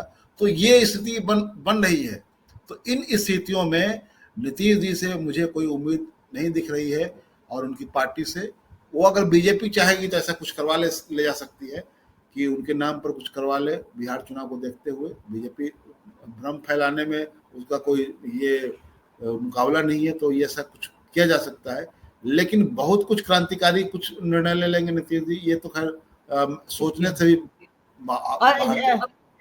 और जो मतलब जिस सरकार का हिस्सा है उसमें से एक धड़े का जो कोई जो नेता है वो इस तरह का शर्मनाक बयान दे रहा है कि कब्रिस्तान में जाकर के नमाज पढ़े जिनको सड़क पे पढ़ना है। हाँ, सबसे पहले तो ये मनोरमा, सबसे पहले तो उनके खिलाफ कार्रवाई होनी चाहिए। अगर नीतीश जी सचमुच कुछ करने वाले की स्थिति में होते तो कहते कि बर्खास्त करते। वो तो मुख्यमंत्री है, वो तो एक मिनट में उनको बाहर का रास्ता दिखा देते। जब पूरी बीजेपी को सरकार से लात मारकर उन्होंने बाहर कर दिया था और 2 सालों तक विपक्ष के बाहरी समर्थन से सरकार चलाई थी इसी बिहार में, तो एक मंत्री को रास्ता दिखाने में क्या कौन सी बड़ी बात है जी, कुछ भी कर सकते। तो लेकिन ये नहीं, ये संभव अब नहीं होने वाला है। अब वो दिन लद गए।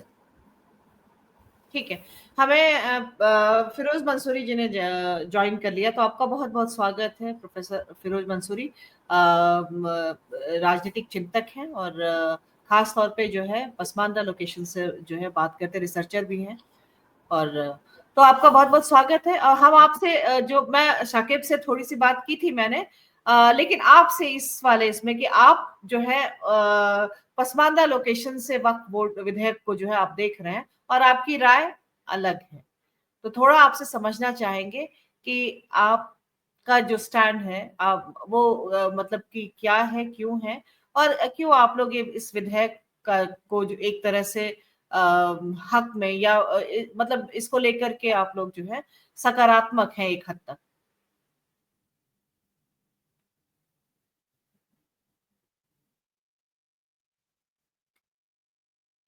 अनम्यूट कर लीजिए। सबसे पहले बहुत बहुत शुक्रिया। मनोरमा, ऐसा है कि पसमानदा मुस्लिम समाज इस बिल को लेके सकारात्मक है, ये बहुत स्पष्ट नहीं है। और स्पष्ट क्या है मैं आपको बताता हूँ। मेरा सीधा सीधा मानना है, पसमानदा मुस्लिम समाज का मानना है कि जो वक्फ की जमीन है उसको कब्जा करने वाले जो आज विरोध कर रहे हैं ना, यही लोग हैं। ये जो वक्फ की जो 10 लाख एकड़ जमीन थी, इस पे जो चंद मुट्ठी भर लोगों ने कब्जा किया या कब्जा करवाया, उसमें ये वही लोग बैठे हुए हैं जो दिल्ली में बैठे हैं, जो पटना में बैठे हैं। मेरा यहां पसमानदा मुस्लिम समाज का विरोध है। और इस बार इसका ये मतलब नहीं है कि वक्फ अमेंडमेंट बिल का हम समर्थन करते हैं। वक्फ अमेंडमेंट बिल में बहुत ऐसे मामले हैं जो बहुत गंभीर है। वक्फ बाय यूजर हम किसी सूरत में नहीं मानने जा रहे हैं। हम ये नहीं मानने जा रहे हैं कि हमारे वक्फ के जमीन पर वक्फ के बोर्ड में कोई गैर आदमी जो है आ जाए। ये उसी तरह है जैसे हिंदू ट्रस्ट एक्ट में आप देखिएगा तो उसमें कोई मुस्लिम नहीं हो सकता है। तो कई ऐसे सवाल है। वक्फ बाय यूजर को लेके हमारा आपत्ति है। हमारा आपत्ति है कि डीएम जो है सर्वे सर्वा सिविल का मालिक हो जाएगा, वो जज हो जाएगा, ये हमारा आपत्ति है। हमको अपील का भी अधिकार छीन लिया गया है। तो ये जो आप जिसको देख रहे हैं ना, जो विरोध कर रहे हैं, ये स्पष्ट नहीं कर रहे हैं। क्योंकि जमीन किसकी है? जमीन पसमानदा की है, गरीबों की है, अल्लाह का दान है, वक्फ का है, वक्फ किया हुआ है। और जो जमीन वक्फ कर दी गई है उसके उनके जो वारिस है ना, वो जबरदस्ती फिर वापस लेना चाहते हैं, कब्जा करना चाहते हैं। कब्जा किए हुए थे उस जमीन पर, और जो जमीन पे कब्जा किए हुए थे और साथ साथ मुतवल्ली बन के उस वक्फ की जमीन को इन लोगों ने बंदर बांट करके बेचा है। भुसावल, दानापुर और पटना के कई ऐसे इलाके हैं, डाक बंगला चौराहा से लेके कोतवाली थाना से लेके पटना हाईकोर्ट मजार से लेके कई ऐसे हैं, मुरादपुर स्टेट, कई ऐसी जमीन है जिस पे वक्फ के लोगों ने ही कब्जा कर रखा है। तो मेरा यहां सवाल है, पसमानदा मुसलमान इस बात को लेकर इनकार नहीं कर रहा है कि ये जो बिल है बहुत अच्छा है। बिल अच्छा नहीं है, बिल पे हमारी आपत्ति है, लेकिन हम न्यायपूर्ण की बात कर रहे हैं। हम चाहते हैं कि संसद से इसका समाधान हो जाए और हमारे राजनीतिक व्यक्ति, सिविल सोसाइटी के लोग हस्तक्षेप करें, ना कि धार्मिक कट्टरपंथी हस्तक्षेप करें। क्योंकि आप देखिएगा कि एक अलग मिजाज के लोग, एक अलग टाइप के लोग साउंड कर रहे हैं। वक्फ अमेंडमेंट बिल पर विरोध कौन कर रहा है? विरोध कर रहे हैं धार्मिक लोग कर रहे हैं, और जब धार्मिक लोग करेंगे ना तो ये आग में घी डालने का काम। मैं सिविल सोसाइटी के लोगों से अपील करूंगा, वो तमाम लोगों से गुजारिश करूंगा, राजनीतिक दलों से अपील करूंगा कि वक्फ अमेंडमेंट बिल को फिर से बढ़िया से पढ़िए, जहां जहां कमी है, जहां जहां वहां गड़बड़ी है उसको सुधारा जाए। हम डीएम को, जिला पदाधिकारी को बिल्कुल अधिकार नहीं देंगे कि वो 6 महीने के अंदर जो है वो हमारे पर कार्रवाई करे, हमारी जमीन को कब्जा कर ले, और हम अपील में भी नहीं जाए। ये जो हमारे पास जो अधिकार हमको प्राप्त था, वो अधिकार पर पूरी तरह से बुलडोजर चलाया जा रहा है। लेकिन इसका मतलब ये नहीं है कि मैं कट्टरपंथी मजहबी लोगों के जिम्मे ये वक्फ अमेंडमेंट बिल का विरोध भी होने दूंगा, क्योंकि मैं जानता हूं कि ये विरोध नहीं कर रहा है, ये सिर्फ अपनी जमीन को बचाने की बात कर रहा है। और जैसे इसकी जमीन बचेगी, ये साहबानों की तरह समझौता करेगा, ये बाबरी मस्जिद की तरह समझौता करेगा, ये 3 तलाक की तरफ समझौता करेगा, ये धारा 370 की तरह समझौता करेगा। ये हमारे लोग नहीं है, ये विरोध गलत लोग के हाथ में है। मैं सिविल सोसाइटी से फिर आग्रह करूंगा कि पसमानदा मुसलमान की, पसमानदा समाज की बात को समझी जाए। और क्यों पसमानदा समाज की समझी जाए? क्योंकि यही पिछड़ा दलित समाज है, इनके लिए ही वक्फ की जमीन है। वक्फ का दान, अल्लाह का जो दान है, ये इनका ही है, इन पर इनका ही हक है, ना कि उन लोगों का हक है जो आज लंबा लंबा जाके जंतर मंतर पर बोल रहे हैं। अभी तो उनको रमजान का महीना था, और ये तो चंदा वसूलने वाले लोग हैं ना, ये तो चंदा लेने वाले लोग हैं। अभी पूरा अरबों का चंदा मिला है मुसलमानों के, दलित मुसलमानों के, पसमानदा मुसलमानों के घर पर जा जाके 2.5 लिया है इन्होंने चंदा, और अरबों का चंदा है।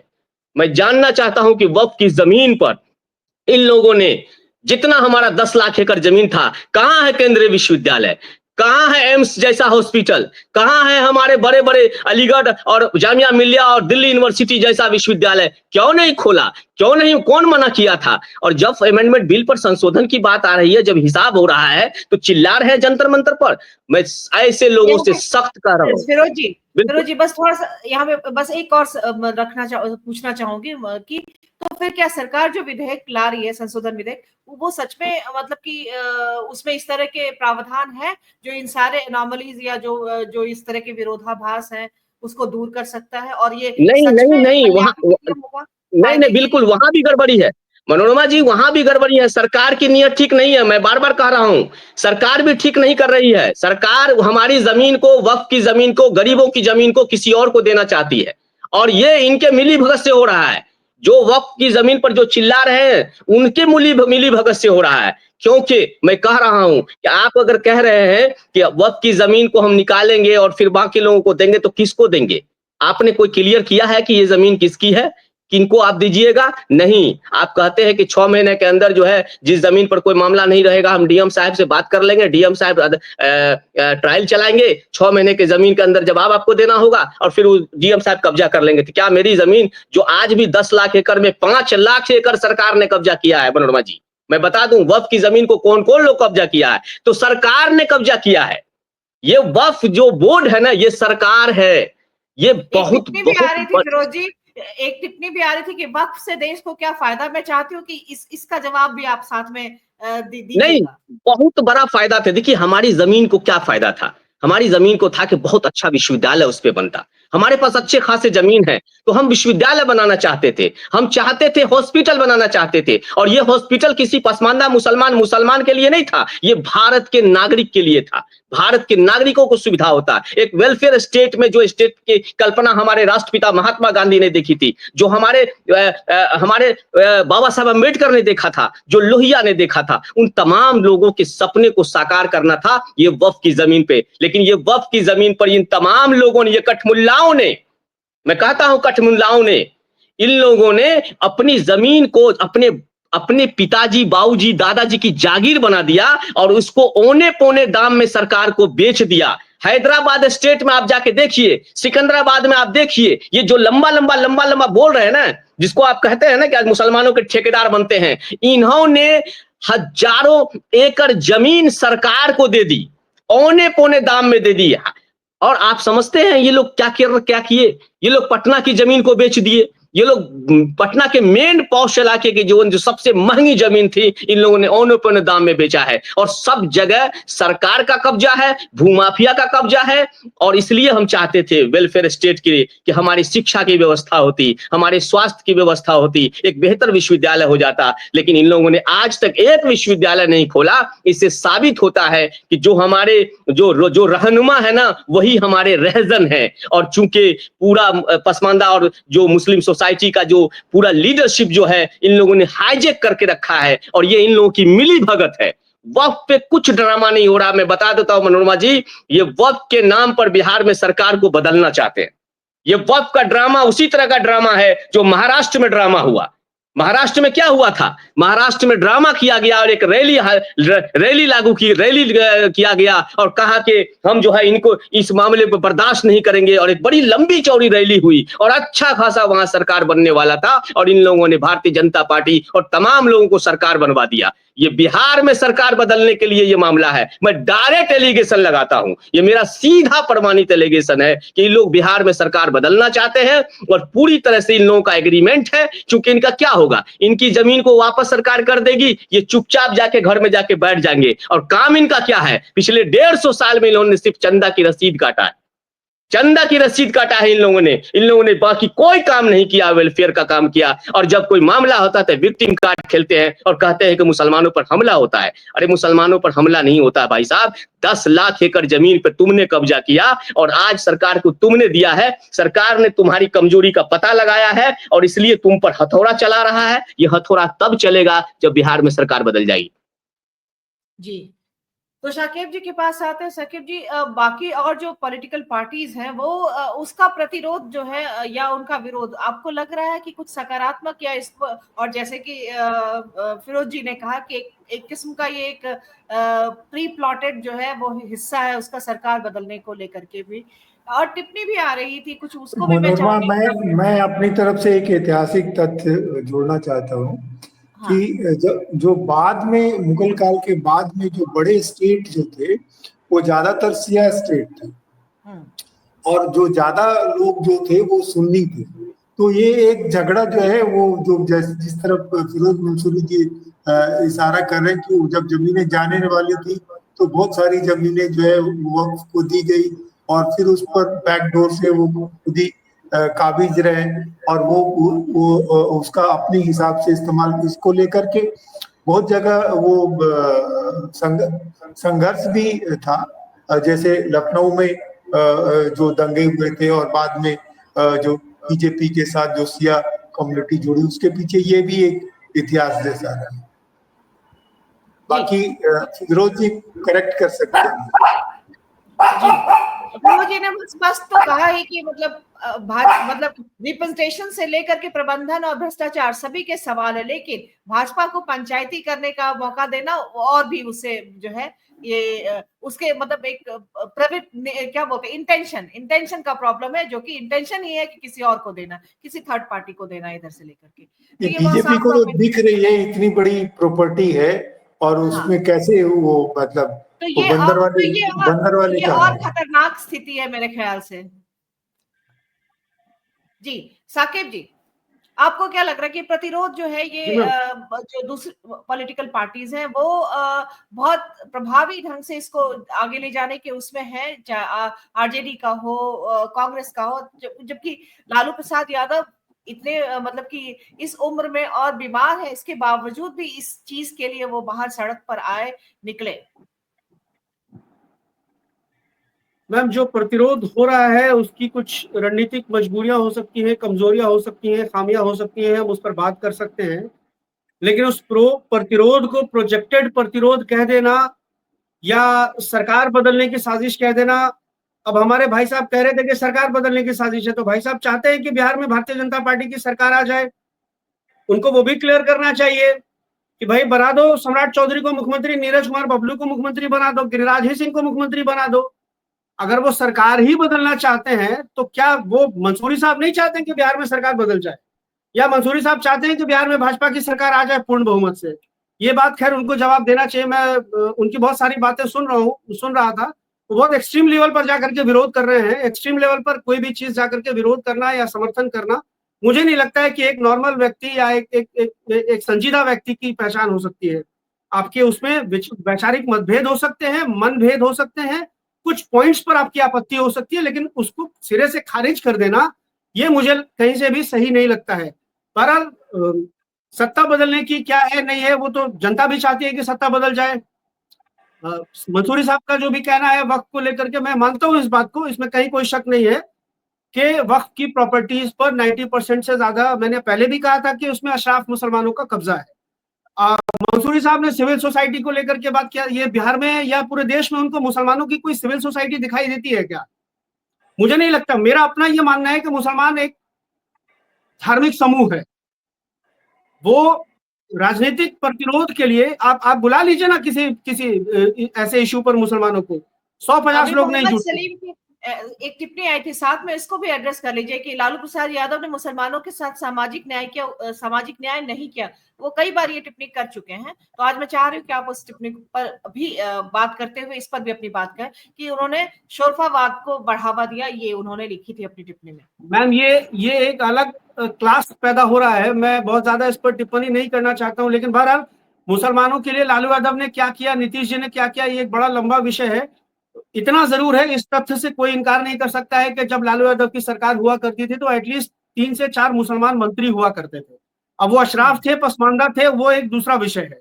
अब इनको अगर अशराफ होने से एतराज है तो ये एक दूसरा विषय है, पसमानदा होने से एतराज है तो अशराफ वालों को दूसरा एक मतलब वो एक उनके एतराज का एक दूसरा वजह से, लेकिन कम से कम उनकी नुमाइंदगी होती थी। लालू जी के कैबिनेट में कम से कम 3 से 4 मुसलमान तो मंत्री होते ही होते थे। लेकिन बिहार भी वैसे स्टेट में है जो मंडल के प्रावधान के तहत ओबीसी मुसलमानों को वहां भी रिजर्वेशन है, तो बिहार सोशल जस्टिस उस मामले में तो बिहार में भी है, मतलब कि पिछड़े जो वर्ग से ओबीसी कैटेगरी से जो मुस्लिम आते हैं।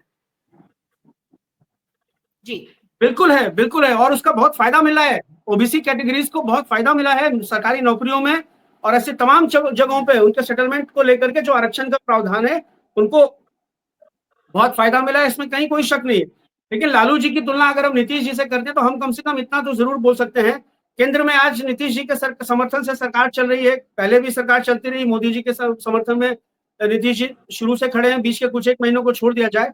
केंद्र में जदयू कोटे से कोई भी मुसलमान मंत्री नहीं बना, लेकिन जब यूपीए 1 या यूपीए 2 की सरकार थी, लालू यादव के समर्थन से सरकार चल रही थी मनमोहन सिंह जी की, तो उसमें तस्लीमुद्दीन साहब भी मंत्री हुआ करते थे। तस्लीमुद्दीन साहब पसमानदा मुसलमान है, पता कर लीजिएगा, मंसूरी साहब सुरजापुरी बिरादरी से आते हैं या मेरे ख्याल से वो उधर की जो एक और डोमिनेंट बिरादरी है कुलैया, शायद वो उससे ताल्लुक रखते हैं। एक अली अशरफ फातमी साहब हुआ करते थे। तो ये 2 मुसलमानों की नुमाइंदगी, 3 मुसलमानों की नुमाइंदगी यूपीए में यूपीए 1 यूपीए 2 में हुआ करती थी। बिहार में भी इलियास हुसैन साहब हुआ करते थे मंत्री, अब्दुल बारी सिद्दीकी मंत्री हुआ करते थे, कई सारे ऐसे लोग हैं, मोतियुर रहमान साहब मंत्री सांसद हुआ करते थे, बहुत सारे लोगों का मैं नाम बता सकता हूँ। ये इस पूरे संघर्ष को दूसरे तरफ डाइवर्ट करने का एक प्लान भी हो सकता है कि इसको ये इस तरह से प्रोजेक्ट करवा दिया जाए, क्योंकि इस तरह से प्रोजेक्ट करवा दिया जाए कि ये तो अशराफ मुसलमानों का आंदोलन है। मोदी जी ने क्या कहा था जब एनआरसी सीएए को लेकर के आए थे, तो मोदी जी अगर आप उसके प्रैक्टिकल जो उसके जो एस्पेक्ट्स थे उसकी आप अगर व्यवहारिकता को देखेंगी तो सबसे ज्यादा जो एनआरसी सीएए से जो प्रभावित वर्ग था वो दलित समाज था।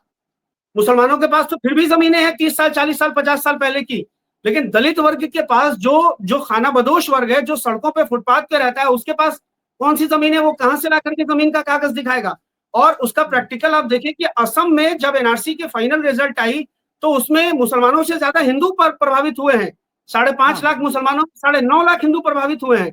तो लेकिन मोदी जी ने उसको क्या कहा, उसको किस तरह से पोर्ट्रे कर दिया कि ये मुसलमान बिला वजह हल्ला कर रहा है, दलितों को इससे कोई नुकसान नहीं है।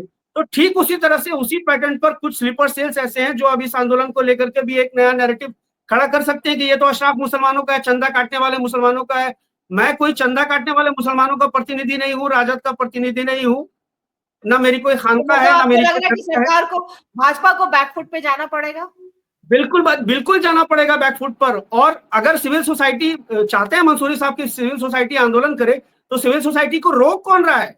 आप आए, प्लेटफॉर्म पे आए, आप सिविल सोसाइटी के लोग जुड़े, किसी ने रोका क्या सिविल सोसाइटी को आने से? लेकिन बिहार में आपको लगता है कोई सिविल सोसाइटी है मुसलमानों की? मुझे तो नहीं लगता।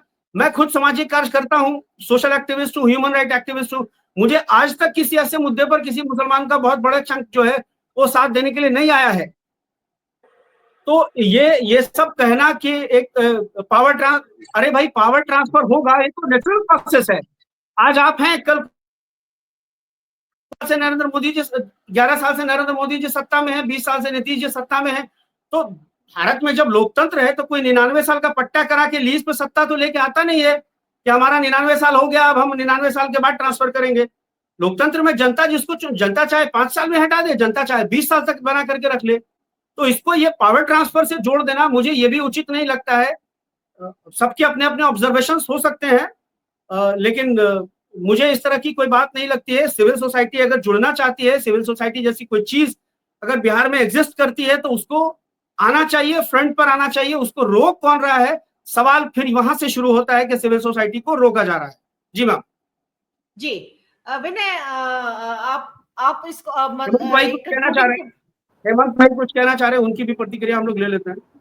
हाँ बिल्कुल बिल्कुल।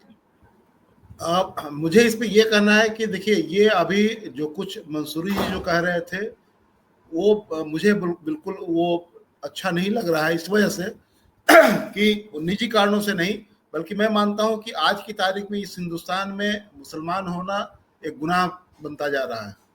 और जो आप लड़ाई जो चल रही है वो वक्फ की लड़ाई भी जो है, अगर उसको जमीन पर कब्जा करने वाले, चंदा काटने वाले और फलाने ढकाने से थोड़ा अलग हट कर देखे तो ये जो मैं कह रहा हूं कि आपकी जो अथॉरिटी है उस अथॉरिटी को चैलेंज किया जा रहा है कि तुम कुछ नहीं हो, हम हैं। तो आप इस बात को समझे, आप इस बात को अगर नहीं समझेंगे तो आप इसी तरह की फालतू बातों पर ये अपना ध्यान केंद्रित करेंगे। ये वहाँ अशराफ लोगों का कब्जा है, चंदा काटने वालों का कब्जा है, ये एक इशू है, लेकिन ये कोर इशू नहीं है। आज आप इस तरह आप ये राजनीतिक मंच की तरह जो आप भाषण कर रहे थे मंसूरी साहब, ये लग रहा है जैसे कि आप मोदी जी को खुश करना चाह रहे हैं कि नीतीश जी को, ये समझ में बात नहीं आ रही है। इस तरह से भाषण करने से ये समस्या का समाधान नहीं होगा। ये आज साफ साफ दिखाई दे रहा है कि जो अथॉरिटी है उस अथॉरिटी को खत्म करना है कि तुम यहाँ के कुछ नहीं हो, तुम्हारा यहाँ कुछ नहीं है, तुमको रहना है तो उनके सिद्धांत में है कि इनकी नागरिकता खत्म की जाए, इनको नागरिक नहीं, इनको रहना है तो यहाँ पर नागरिकता खत्म कर, नागरिकता खो करके रहे। ये वोटिंग अधिकार इनको नहीं दिया। भाजपा का एंट्री लेना मतलब कि आप इन चीजों को समझते, आप इन चीजों को समझने के बदले में आप ये कह रहे हैं कि ये अशराफों का आंदोलन है, तो ये तो एक तरह से उनके पक्ष में खड़ा होता हुआ साफ साफ दिखाई दे रहा है। ये खतरनाक पोजीशन आप ले रहे हैं। और ये मैं समझता हूँ कि अभी कोई कहता है कि जाके कब्रिस्तान में नमाज पढ़ो, कोई कहता है कि होली में घर से मत निकलो, कोई कहता है कि तुम्हारी भैंस को ले जाएंगे, तुम्हारा मंगलसूत्र लूट लेंगे। ये पूरी कौम को लुटेरों की कौम साबित करने की पूरा अभियान चला हुआ है, मोदी जी से लेकर के और नीरज कुमार बबलू तक। और आप वहां फंसे हुए हैं कि अशराफ लूट ले रहे हैं और चंदा काट के खा जा रहे हैं। अरे ये बहुत पेटी सवाल है, ये बहुत छोटा सवाल है ये आज की तारीख में। वरना मैं यही कहना चाह रहा था। जी साकिब कुछ कह रहे हैं जल्दी से, छोटी। हाँ, आखिरी टिप्पणी हम फिरोज जी से लेंगे। अनम्यूट कर लीजिए, अनम्यूट करिए शाकिब जी, अनम्यूट करिए। मेरे ख्याल से उनका लगता है फ्रीज हो गया है। हो रही थी आज संभल में ड्रोन कैमरे से निगरानी हो रही थी कि मुसलमान कौन सा अलविदा की जुमा की नमाज छत पर पढ़ रहा है। उसमें वो ड्रोन कैमरा या जो ऑपरेट करने वाला था वो पसमानदा मुसलमान और अशराफ मुसलमान का घर नहीं ढूंढ रहा था, वो मुसलमान का घर ढूंढ रहा था। जो हेमंत भाई कह रहे हैं बिल्कुल, ये आपकी आइडेंटिटी, आपके अस्तित्व का सवाल है। आप उसमें अगर क्लासिफिकेशन कर रहे हैं तो आप निश्चित रूप से अपनी आइडेंटिटी, अपने अस्तित्व को का जो सर्वाइवल का जो सवाल है उसको आप कमजोर कर रहे हैं। जी मैम। और ये शर्मनाक है कि उसी के साथ लाइन ड्रॉ आप कर रहे हैं कि दिल्ली में कपिल मिश्रा जैसा नेता जो है वो छठ का बजट बढ़ा करके 56-55 करोड़ से ऊपर कर रहा है। और आप एक तरफ में क्या संदेश इस देश को देना चाहते हैं? आप एक तरफ में हम जैसे लोगों के लिए, हम लोग अपने उससे लोकेशन से हिंदू आते हैं, हमें शर्म आ रही है, बिल्कुल शर्म आ रही है। एक साइड में आप 7,500 करोड़ रुपया कुंभ में खर्च कर रहे हैं और आप इस तरह के बयान जो तमाम पूरे देश में जैसा लग रहा है कि कौन कितना निम्न स्तर का बयान जो है मुसलमानों के खिलाफ में दे सकता है। विनय, आपसे आखिरी टिप्पणी लेंगे हम फिरोज जी, आप उसके बाद ही खत्म करेंगे। विनय, ध्रुवीकरण, इस पूरे मसले से आपको लग रहा है कि ध्रुवीकरण मुसलमानों का बिहार में क्योंकि हम बिहार सेंट्रिक ज्यादा बात करें पूरे देश में भी, लेकिन हम बिहार सेंट्रिक ही आपसे टिप्पणी ले रहे हैं, तो बढ़ जाएगा बहुत ध्रुवीकरण। और इस ध्रुवीकरण का मतलब एक असर्शन मुसलमानों की तरफ से, क्योंकि एक होता है कि पानी सिर के ऊपर से जा रहा है टाइप का, खास तौर पे इस ईद के पहले जो जिस तरह के, आज की तो खबर ही इस तरह से है, उत्तराखंड में कुछ हो रहा है, हरियाणा में कुछ हो रहा है, आपको यूपी में तो एकदम शर्मनाक स्थिति है। तो एक जैसे होता है कि पानी सिर के ऊपर से निकल जा रहा हो, तो ये पोलराइजेशन बहुत स्ट्रांग होगा और इसका बिहार की राजनीति में क्या असर होगा? क्या मुस्लिम है इतने उसमें कि मतलब वो पोलराइजेशन करके कोई संदेश दे सकते हैं? नहीं, मनोरमा, भाजपा तो ये चाहती है कि पोलराइजेशन हो, क्योंकि अगर पोलराइजेशन होगा तभी उनके जो बाकी जो अंतर विरोध है, जो बाकी जो सवाल है, तो वो गुम हो जाते हैं। जिस चीज की तरफ फिरोज मंसूरी जी इशारा कर रहे हैं और जो हमारी त्रासदी है, जो साकिब भाई ने कहा कि मुसलमानों में कोई सिविल सोसाइटी नहीं है, ये सही बात है कि जो मुस्लिम हित जो संरक्षित होंगे, वो एक जो साझा मंच बनेगा हिंदू और मुस्लिमों का, वही संरक्षित करेगा।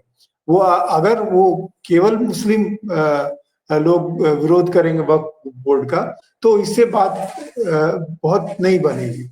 और दूसरी बात वो कि हमको वो ये जो बाकी मैं इस विवाद में नहीं जा रहा हूँ कि बाकी चीजें अशरफ अजलफ के, उसमें मैं नहीं जा रहा हूँ, पर ये बात जरूर सही है कि अगर जो रिलीजियस लीडर्स हैं वो उनके हाथों में अगर ये नेतृत्व जाएगा और कोई सिविल सोसाइटी का चेहरा नहीं रहेगा, तो बीजेपी को इसको एक्सप्लॉइट करने में आसानी है। जी, तो हम फिरोज जी के पास आते हैं। फिरोज जी, तमाम जैसे हेमंत जी ने अपनी जो है असहमति दर्ज की और शकीब जी ने भी की, इसके साथ जो आप बात कर रहे हैं उसे मुसलमानों का पोलराइजेशन नहीं, मुसलमानों के अंदर पोलराइजेशन हो जाएगा, तो ये जो है ये अल्टीमेटली मतलब नुकसान तो मुसलमानों के ही हितों को करेगा, तब जबकि उनके हित क्या, उनके जो सामान्य जो अधिकार है, नागरिक अधिकार है, उस पे भी लगातार जो इस कदर चोट की जा रही है। नहीं, देखिए विनय भाई ने जो कहा है वो बिल्कुल सही बात है और मैंने उसी तरफ इशारा किया था। मैंने कुछ अलग से कुछ नहीं कहा था और मैं इसलिए भी उनसे हिसाब ले लेता हूँ या उनसे मैं बात करता हूँ क्योंकि अभी तक उन्होंने 125 साल तक लीड वही कर रहे थे। तो उन्होंने वो बताए ना कि मेरी ये खामी है, हम फेल्योर हैं, हम फेल हो गए। अभी तक वो जिद नहीं छोड़ रहे। मैं बार-बार कह रहा हूँ कि ये जो दाढ़ी टोपी लेके आप जाके बैठ जाते हैं, बीजेपी खोजता है दाढ़ी टोपी को। वो ऐसे लोगों को खोजता है। और आप टोटल लोग, धार्मिक लोग ही जाके कोई कॉल दे देते हैं, अरे आप नहीं न मरते हैं, मरता मेरा भाई है। हम जो बोलते हैं ना पसमानदा, तो पसमानदा भाई मेरा मरता, क्योंकि सड़क पर हम हैं, हमारे बच्चे हैं, हमारी बहन है, हमारी बेटी है। वहां जो ठेला लगाए हुआ है ना, मेरे लोग, आप नहीं मरते हैं। आप तो मदनी जी, आप तो जाके वहां पर आरएसएस वाले जो संघ के जो प्रमुख है उनके साथ कह रहे थे कि हम ऐसे ऐसे करके भारत को बनाएंगे। आप तो ऐसे लोग हैं। इसलिए मैं कहता हूँ कि टिप्पणी भी कर रहे हैं, ड्राइंग मेंबर्स टिप्पणी भी करें, इसको पढ़ लेते क्योंकि महत्वपूर्ण टिप्पणी है। अगर हम लोग फिरोज भाई की बात काट दे तो फिर हम लोग दलित आंदोलन को कैसे जस्टिफाई करेंगे? फिर तो उनको भी बोलना पड़ेगा तुम अपना हक ना मांगो, अभी हमको राष्ट्रीय मुद्दों पर डील करना है। बिल्कुल। अरे हमारे अंदर एक विमर्श आया, भारत में पहली बार धार्मिक कट्टरपंथी मुल्लाओं से निकलकर एक भारतीय संस्कृति में एक विमर्श आया है, स्वीकार कीजिए। और हम भारत के धर्मांतरित मुसलमान हैं। हम कोई अशराफिया, कोई सऊदी अरबिया से नहीं आए हैं मनोरमा जी, हम भारत के धर्मांतरित मुसलमान हैं। हमारे यहाँ एक विमर्श बना है, हम डेमोक्रेसी में विश्वास करने वाले लोग हैं। हम वो लोग नहीं हैं जो जगह जमीन छोड़ के भाग गए थे। हम तो अपने बाप दादाओं की, पुरखों की जमीन को, मातृ वतन को लेके गले लगाए हुए हैं। इनका क्या बुझता है? रिक्शा हम चलाते हैं, ठेला हम चलाते हैं, अंडा हम बेचते हैं, गोश्त हम बेचते हैं, सब्जी हम बेचते हैं। ये तो जनाब इतने बड़े मुत्तकी और परहेजगार हैं कि बड़े बड़े गुंबदों के अंदर में एसी क्वार्टर में आराम से लाखों अरबों की, खरबों की संपत्ति के साथ सो रहे हैं, मर हम रहे हैं। दंगा होगा, संभल में मस्जिद की निगरानी हो रही थी, संभल के बाहर ठेला मेरे लोग लगाए हुए थे, इनके लोग नहीं लगाए हुए थे। मैं बार बार कहता हूं कि इसलिए मैं कह रहा हूं मनोरमा जी कि सिविल सोसाइटी को आना चाहिए। आप देखिए ना, धरना ये दिए थे, कई राजनीतिक दल के लोग गए थे, इनको बोलने नहीं दिया गया। क्यों नहीं बोलने दीजिएगा? सामाजिक राजनीतिक दल के जब लोग जाएंगे तो आप उसको बोलने नहीं दीजिएगा। और आप तो इसलिए मैं कहता हूं कि आप पेट्रोल हैं, आपको ही देख के आप पे घी डाला जा रहा है, क्योंकि आपको लाया गया है। मेरा डायरेक्ट एलिगेशन है कि आप उसी तरह जैसे महाराष्ट्र में आपने कहा था ना कि हमारे मोहम्मद सल्लल्लाहु अलैहि वसल्लम के बारे में जो है इतनी बड़ी बात कह दी, मैं रैली करके खबर हिला के रख दूंगा। और जिस दिन वो रैली वहां से लेके महाराष्ट्र मुंबई तक गई, उससे पहले सरकार बदल गई। मैं फिर कह रहा हूं, वक्फ अमेंडमेंट बिल एक ड्रामा है, ये कुछ नहीं है। चूंकि अंतोगत्वा में आज के डेट में मनोरमा जी बता देता हूं, आज के डेट में मुसलमानों की पावर और शक्ति है। फिरोज जी, सरकार बदलेगी तो क्या भाजपा की सरकार पूरी तरह से आप उसकी तरफ इशारा कर रहे हैं या फिर नहीं, मैं आपको क्लियर कर देता हूं। आज के डेट में जो अलविदा जुमा खत्म हुआ है ना, मुसलमानों ने 2.5 अपना जकात दे दिया है।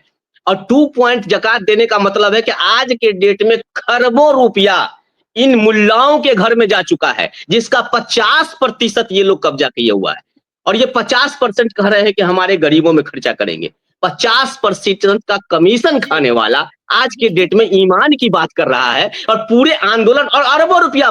मुझे ये वक्फ की जमीन कुछ नहीं चाहिए, मैं इतना 2.5 से मेरे पास इतना पैसा है आज के डेट में कि 2.5 से मैं इस देश में एम्स बना लूंगा, वर्ल्ड क्लास का विश्वविद्यालय बना लूंगा। क्या ये मुल्ला, क्या ये कट्टरपंथी आंदोलन को खत्म करेंगे? क्या सिविल सोसाइटी के हाथ में ये आंदोलन देंगे? क्या बात करते हैं जी? आपको हम कैसे छोड़ देंगे? आपको हम कैसे बख्श देंगे? आपने लगातार कितने बार काले पट्टी बनवाए हैं। हर जुमा में आपने फिलिस्तीन का सवाल किया है, हर जुमा में आपने बाबरी मस्जिद का सवाल किया है। आप रनछोड़ हैं, आप हारे हैं। आपने कभी भी अपने समाज को लीड नहीं किया, आपने सरकार से समझौता किया है, टैक्स बचाने के नाम पे, प्रॉपर्टी बचाने का। बेईमान लोग आंदोलन करेगा और पसमानदा साथ देगा और कहेगा कि ये छोटा मोटा बात अभी मत बोलिए। कब बोलेंगे? अरे आज हमारे देश की अस्मिता को खंडित किया जा रहा है, मेरे देश की एकता को खंडित किया जा रहा है, और खंडित करने में ये लोग शामिल हैं, इसलिए बोलना पड़ रहा है। मनोरमा जी, तकलीफ होती है, इसलिए बोलना पड़ रहा है। सिविल सोसाइटी क्यों नहीं आ रहा है फिर? जी, हम उनसे आग्रह करते हैं कि सिविल सोसाइटी आप आगे आइए। ये जबकि कट्टरपंथी अगर ये बोलेगा तो ऑटोमेटिक जो है आग में घी डाला जाएगा। जब फिरोज मंसूरी जैसे लोग, तमाम बाकी जैसे लोग जब बोलेंगे तो कहीं किसी को तकलीफ नहीं। क्यों? क्योंकि ये इसी माँ भारती की भूमि से जन्मा हुआ बेटा है, इसलिए किसी को तकलीफ नहीं होगा। और हमारे यहाँ विमर्श जारी है। हम आप और मुझे ये मुस्लिम समूह में मत बांटिए, क्योंकि जब आप मुस्लिम समूह बोलते हैं ना तो कोई हिंदू समूह खड़ा होता है। इसलिए मैं बार बार कहता हूं, भारतीय समूह में लाइए, भारत के कॉन्स्टिट्यूशन में लाइए। हम वहां पर पार्लियामेंट में बैठ के उस डिबेट में हम शामिल होके तमाम जो डेमोक्रेटिक तरीका है, जो हमारा पुरखा ने हमको संविधान दिया, उसके तरीके से डिबेट करके हम बात करेंगे और तब जाके होगा। ये जो इफ्तार पार्टी करते हैं ना, इमामा साफा पहना के और सब कुछ करके, इससे आपका समाधान नहीं होगा। इसलिए मैं बार बार कहता हूं कि ये मत बोलिए कि अभी अशराफ कोई ने देखेगा पसमा। अरे हिसाब ईमान वाले हो ना। अशराफ जो कहते हैं कि मैं मुसलमान हूं, तो सबसे पहले तो बेईमानी की ने आपने अपने भाइयों के साथ। वो प्रॉपर्टी हम लोगों का था, गरीबों का था। आपने अपने भाइयों से गद्दारी की, बेईमानी की, उसकी जमीन पर कब्जा किया, अपने बेटे को लंदन अमेरिका पढ़ाया और हमारा बेटा अंडा बेच रहा है, सब्जी बेच रहा है, झोला लेके मार खा रहा। दंगे में हम मरते हैं, तुम नहीं मरते हो। इसलिए दर्द यहाँ है, दर्द यहाँ है, इसलिए ये मत बोलो। बिल्कुल। आप शाकिब कुछ कहना चाह रहे थे? आप शाकिब? नहीं मैम, हाँ, क्योंकि अब ये बहुत हीटेड वो हो जाएगा। लेकिन आप जो फिरोज जी जो बात कह रहे हैं वो भी महत्वपूर्ण है कि इसी बहाने जब संशोधन वक्फ विधेयक में हो रहा है, तो ये जो प्रतिनिधित्व से लेकर के ये जो तमाम सवाल हैं जो फिरोज जी रख रहे हैं, उन सवालों को भी इसी के साथ में लिया जाना बहुत जरूरी है। इसको जो है इग्नोर या इसकी उपेक्षा नहीं की जा सकती है, इतना तो है ही।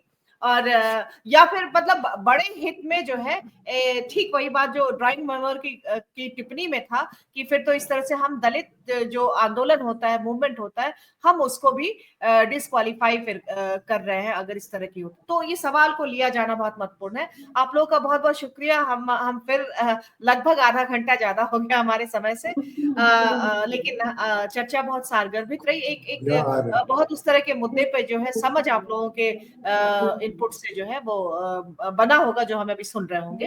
हम कल फिर मिलते हैं किसी और चर्चा पर, तब तक के लिए नमस्कार।